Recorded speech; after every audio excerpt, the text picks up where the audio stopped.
We are making passata.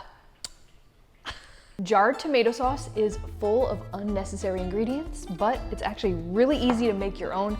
Today I'm making a passata, which is actually the base for a nice Italian sauce.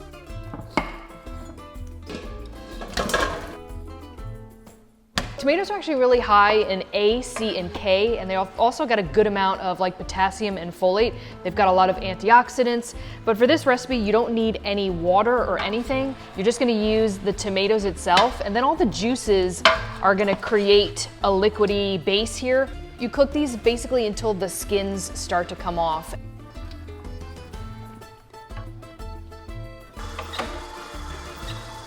Wearing black is essential for this.